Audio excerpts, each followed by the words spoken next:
Welcome to ILTV's Israel Daily. I'm Aaron Porras, and coming up in today's newscast, United States Secretary of State Mike Pompeo arrives for a day of top-level meetings. The first Israeli soldier killed in action this year is laid to rest amidst a devastating ceremony, and the discovery of a 70-year-old mural in Jerusalem leads to a nationwide manhunt.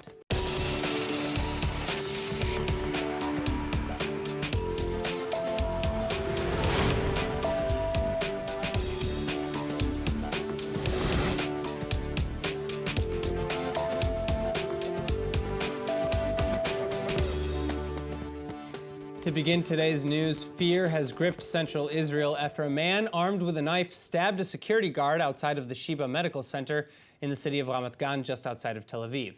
The attack reportedly occurred outside the entrance to the maternity ward at the hospital, and the guard who was stabbed, a man in his 20s, is suffering from light stab wounds.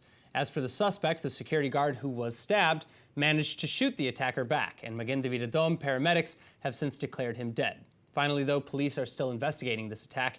As of now, it's reported that the suspect arrived for a psychological exam and pulled a knife only after being ordered to wear a face mask before entering the hospital building. Now, meanwhile, United States Secretary of State Mike Pompeo has arrived in Israel this morning for an historic day-long visit.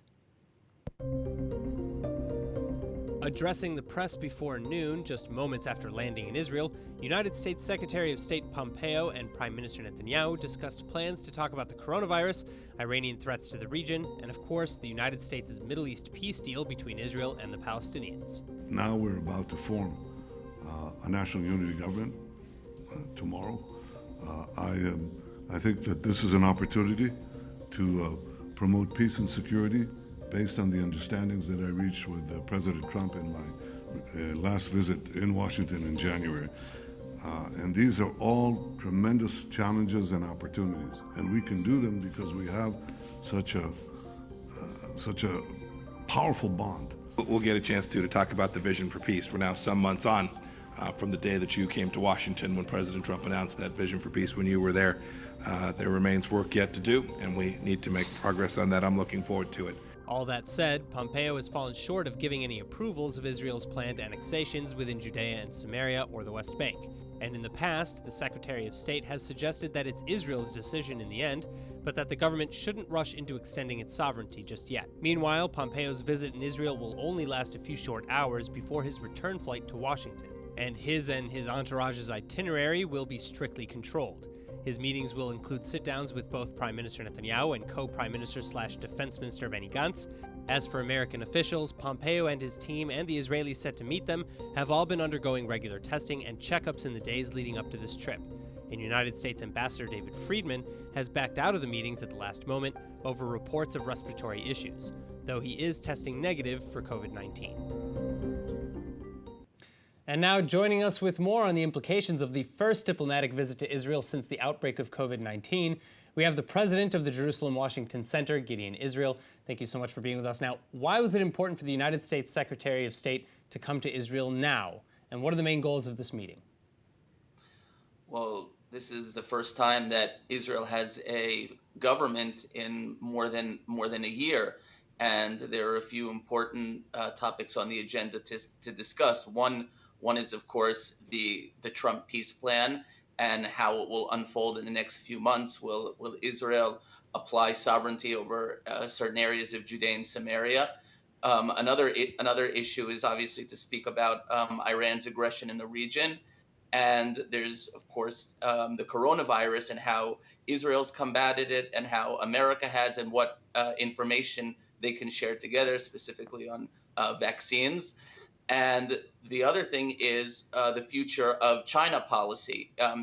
China is a major trade partner for Israel, but it seems if the Trump administration already took a different policy than previous presidents towards China, the coronavirus and the disinformation on behalf of coming from the Chinese Communist Party has only caused more suspicion of China. So as the United States goes forward, I think they want to coordinate what the policy will be with China, because Israel has a lot of technology that China is after, and I think they want to make sure that certain technology does not get to China. Well, so that's actually what I wanted to ask you about, because the United States is now asking Israel to withdraw from several economic partnerships and agreements with China. Can Israel abide by these requests, and should or will Israel abide by them? Well, there's no question that Israel's main ally in the world is the United States, and it's a strong alliance because it's bottom up. There's strong public support for the alliance, and they don't have that anywhere else in the world. So Israel, I think, needs to take into consideration some of the worries of the United States, especially when the United States views these as national security issues, and especially if these issues will impact United States partnership with Israel. Remember, the Trump administration, as opposed to maybe other administrations who saw Israel as a problem in the Middle East and the peace process as the main issue, the Trump administration sees Israel as a partner. Mike Pompeo, in his speech to AIPAC, said that the more the Middle East embraces Israel, the brighter their future will be. He said that 5 times. So I think it's important for Mike Pompeo to coordinate what the policy will be, Israel and China, going forward. All right, now let's move on and talk a little bit about the United States peace plan you just brought up. Now, do the Americans actually think that this plan has a real chance of working as opposed to the previous plans? Because, a lot of analysts are saying it's basically dead on arrival. Well, the United States has put forth what they believe is a different approach to peace in the Middle East, and I think it's what they believe is a fair approach. So they're putting forth this approach not only in order for it to work, but in order to set a new course for how to approach the conflict in the Middle East. What about plans to annex parts of the Jordan Valley and in Judea and Samaria or the West Bank? Because some say that it would mean the end of peace with the Palestinians and possibly even with Jordan. Do you agree? Well, people have been forecasting the end of peace for a long time. People forecasted dire things that would happen if the United States moved its embassy to Jerusalem. And and that didn't come to fruition. So I think we'll really have to wait and see. Remember, for Jordan to just end its peace with Israel, or even to embark on a new course, it has to be able to mobilize its people, and that's not such a simple thing to do. So I think we'll have to wait and see. All right, Gideon Israel, thank you again. As always, it's a pleasure to have you. Thank you. Thank you. Moving on, tragedy has struck in Israel as family, friends, community members, and government officials all gathered in the town of Be'er Yaakov for the burial of IDF soldier Amit Ben-Igal.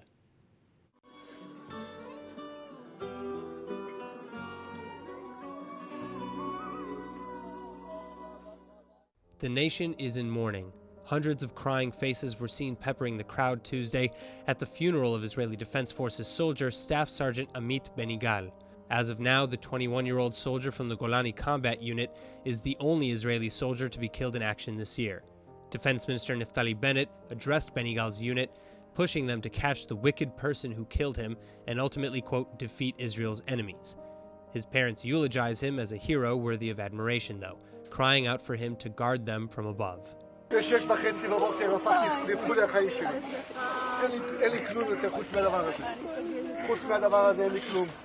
אין לי עוד ילדים, אין לי כלום. הבן היחידי שלי. הבן היחידי שלי. ביד הזאת חתמתי לו. חתמתי לו ביד הזאת. אני חתמתי ביד הזאת. In the Israeli army, only children need special permission to serve in combat units like Golani, and Amit was his father's only child, with 2 younger half-sisters on his mother's side. But at Amit's request, his father Baruch signed the permission papers. Amit felt it was an honor to serve in the Golani brigades, even penning his feelings on Facebook for last year's Memorial Day. He wrote, "To be a Golanchik is to hear Hatikva, the national anthem, and get chills in every part of your body. I, Amit Ben-Igal, am proud to be a Golanchik, proud to take part in the long-standing tradition like Golani, proud to be the continuation of many drafts before and to be a role model to those after." Well, Ben-Igal was killed Tuesday morning during a raid in Judea and Samaria, or the West Bank, when a Palestinian resident dropped a half-meter or 1.5-foot stone atop his head from a rooftop above. And IDF soldiers have since re-entered the area several times in search of the suspect who killed him. Upwards of 10 people have since been detained for connection to the incident. Fresh clashes between residents and the IDF have also sparked, however, in response to their re-entry, which included armored bulldozers and heavy engineering vehicles. Now, about 20 Palestinians have been arrested throughout the West Bank amidst searches Wednesday for the suspect who killed Staff Sergeant Amit Benigal. And the IDF believes that 3 terrorists were on the roof when one dropped the death-dealing stone. But to get a closer glimpse into the life of an Israeli soldier operating in the West Bank, we're joined by former Knesset member and IDF Lieutenant Colonel in the Reserves, Yoni Shetbun. Thank you so much for being with us. Now, let's start with what Benigal and his Golani unit were doing Tuesday morning at the time of the incident. Why does the IDF enter the West Bank villages at night, and how often do they do this? Yeah, it's important to understand that every day, every night, there are IDF forces entering towns, villages in Judea and Samaria in order to stop terrorists and actually prevent the next terror attack in the heart of Israel. Yabed, the village where that the event fortunately was yesterday, is near to Jenin, a city that there are all the terrorist organizations like Fatah, Hamas, and Jihad. All right, and again, is that a typical location then, for the IDF to enter? Are they in Yabed a lot? Yeah, Yabed it's near to Jenin in the north of Judea and Samaria. In the last 2 decades, at the end of every military mission, there are stones, furniture, Molotov cocktails are thrown at the IDF soldiers in order to kill. This is the word. In order to kill soldiers, Israeli soldiers. This is a typical operation. What we have to understand that at the end of every mission, there are stones are thrown at the IDF soldiers. Now, I understand that this is not really the first time that an IDF soldier has been killed in this way. What does the IDF maybe do to prevent soldiers from being hit like this? Or is there anything that really they could do? Just 2 years ago, there was soldiers from the van unit was killed in the same way that Amit killed yesterday. In order to prevent the next event, the state of Israel, the IDF, should take steps in 2 ways. First is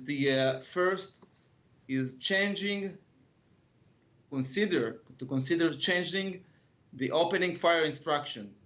Again, stone is killing. Second is deterrence. We have to consider a curfew. Every Arab, every citizens who live in a village like that, like Yabed, curfew does not allow you to walk in Israel or to sell goods. This is an example for deterrence. Is that something that Israel can really enforce? My final question: is that something that Israel can really enforce? This is a policy. It's the people and the politician and the senior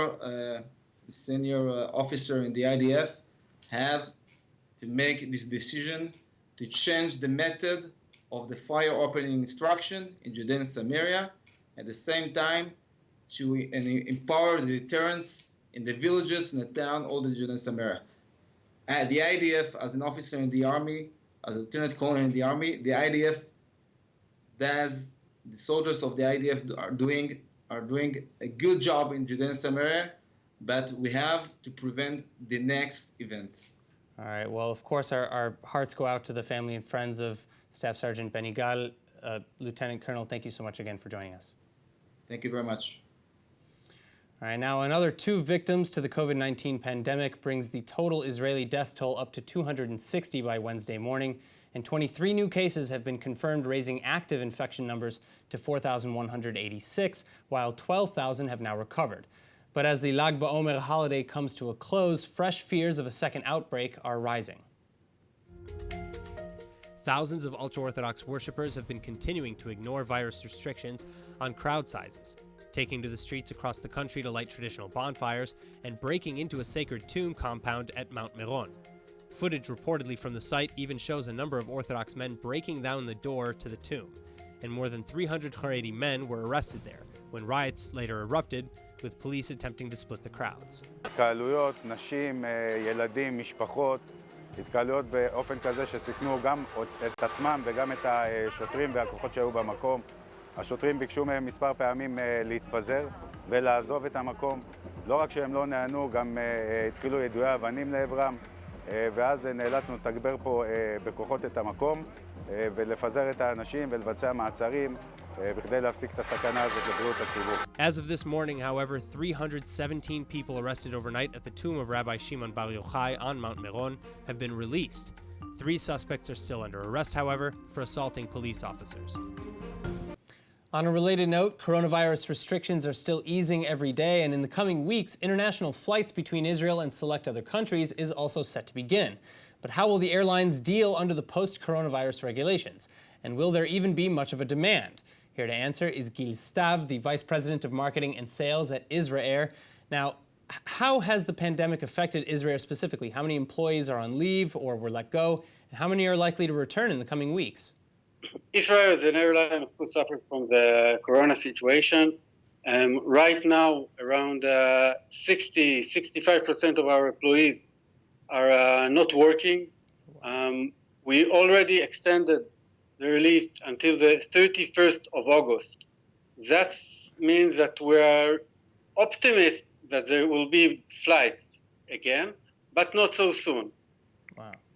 Well, and I understand that, yeah, by the end of May, your company will at least start flying back to a small number of destinations. What is the plan to return to activity, and which countries are you flying to?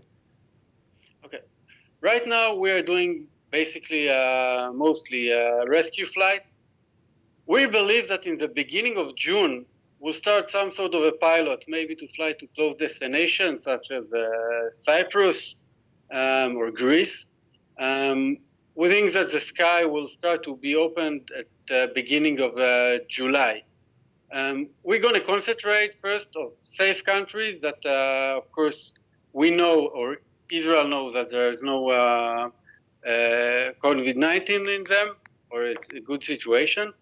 But we are talking about bilateral agreements between countries, because the first problem that we need to solve is a self-guarantee for 14 days for the people that are coming from abroad. All right, so speaking of health, how are you going to maintain passenger health while they're on board and traveling with you? Because I even heard a rumor that there will no longer be any in-flight meals. Is that true? Yeah, basically we are cleaning the aircraft all the time. We won't serve any food at the beginning. All the passengers will have to wear masks during the whole flight. So this is what we'll do to keep the health of our passengers. And we are flying for short distance destinations. So you won't be stuck in an aircraft for 9, 10, 8 hours. Well, most of the time it will be up until 1 hour or 3 hours at all. Now, the hotel industry in Israel has also suffered severe damages.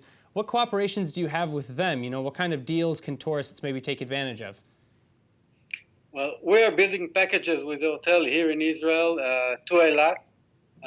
One of the packages is to buy a flight ticket plus a hotel in a very low price. We're doing also a cooperation with a mall, with the ice mall in Eilat. Whoever buy at the mall itself, go and buy there about 1,000 shekels, he will get his flight ticket back. Wow. That's incredible. All right. Well, I'm sure that I speak for everybody when I say we can't wait to start getting back into the air. Hopefully it'll be sooner than later. Gil, thank you so much for joining us. Thank you very much. Turning now to politics, Israel's 35th Knesset is set to be inaugurated tomorrow, finally bringing an end to a 1.5-year-long election cycle. And the 36 ministerial positions newly created by this coming unity government are starting to fill up fast. With just 24 hours left before Israel's emergency unity coalition takes the reins, Blue and White Party leader and co-Prime Minister-elect Benny Gantz has now officially resigned as Knesset Speaker. In the coming rotational government, he'll instead serve as active defense minister until October 2021, while simultaneously holding the title of co-Prime Minister. Though Gantz is also rumored to be taking on an assistant defense minister to help in the post. As for Gantz's replacement as Knesset Speaker, Likud MK Yariv Levin will be taking over as planned, while Yuli Edelstein has finally agreed to take on the health ministry. This after the health portfolio was abandoned by both Health Minister Yaakov Litzman and Director General Moshe Bar Simontov. But Edelstein had been Knesset Speaker for 7 years before Benny Gantz, and until now he'd been threatening to leave the coalition completely if he wasn't returned to the post. But the Blue and White Party has rejected his return, and it seems his bluff has been called. Meanwhile, several other Likud MKs are also getting the shuffle. Foreign Minister Israel Katz will become Finance Minister. Justice Minister Amir Ohana will likely become Public Security Minister. Public Security Minister Gilad Erdan is going to be the new United States and UN Ambassador. And Culture Minister Miri Regev will likely become Transportation Minister. Ultra-Orthodox Party chiefs Yaakov Litzman and Aryeh Deri then will be Construction and Housing Minister and Interior Minister respectively. Finally, though, Gantz has yet to announce his ministerial assignments. He'll have final say, however, over several coveted portfolios, including the defense portfolio, the one of foreign affairs, media, culture, justice, and sport. And he's also set to publish his appointments at the last moments before inauguration. In other news, an incredible mural has just been discovered in Jerusalem, bringing new life and shedding new light on the 1948 War of Independence. ILTV's Nittany Manson has the story. An amazing 70-year-old artwork has now been unearthed, and the mural had only been revealed when a wall collapsed during construction work near a commercial center in Jerusalem. Now, this mural is made to look like the front page of a newspaper that was published in Israel from 1943 until 1995. And in the captions, there are images of IDF forces climbing a fortress and a sinking Arab weapons ship off the Italian coast. But where did it come from? Well, it seems to have been painted by a soldier who took part in the 1948 War of Independence, specifically the battles for Al-Kastal and in the village of Kalunia, just west of Jerusalem. And the whole mural will be safely removed to storage until a heritage center is finished, at which point the mural will be returned for permanent display. As for the artist's personal identity, a nationwide manhunt for the soldier has started, with the Council of Conservation of Heritage Sites calling on any Israelis with information to come forward. Now for our final story tonight, we turn to the walls of the old city of Jerusalem, just outside the Jaffa Gate, where Israelis are expressing solidarity with Jewish communities in the diaspora who have disproportionately been hurt by the coronavirus pandemic. Jewish and especially ultra-Orthodox communities around the world have seen some of the worst coronavirus infection rates per capita. So in a show of unity and support, the walls of the old city of Jerusalem were lit with the flags of the nations where these diaspora populations reside, like in the United States, France, and the UK. And speaking at the event, Diaspora Affairs Minister Tzipi Otoveli reiterates that Jewish communities have stood beside Israel during war and terror and celebrated with us during times of triumph. So today, we stand with you. Now let's take a look at the weather forecast. You can expect a warm but partly cloudy evening with lows around 67 Fahrenheit or 19 degrees Celsius. Then tomorrow will be warm and partly cloudy again, but with a high of about 90 or 32 degrees Celsius. And now before we go, let's take a look at what's going viral in Israel.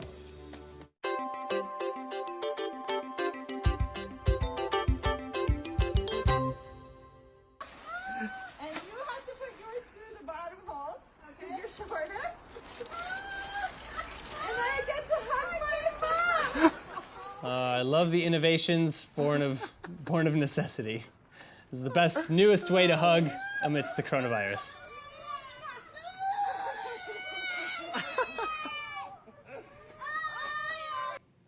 I gotta take that over to my grandmother's house now. All right, that is it for today's news. Today's exchange rate is 3.52 shekels to the American dollar. For more news from ILTV, please like ILTV on Facebook, follow us on Instagram, and subscribe to our YouTube and Roku TV pages. I'm Aaron Porras. Thank you so much for watching.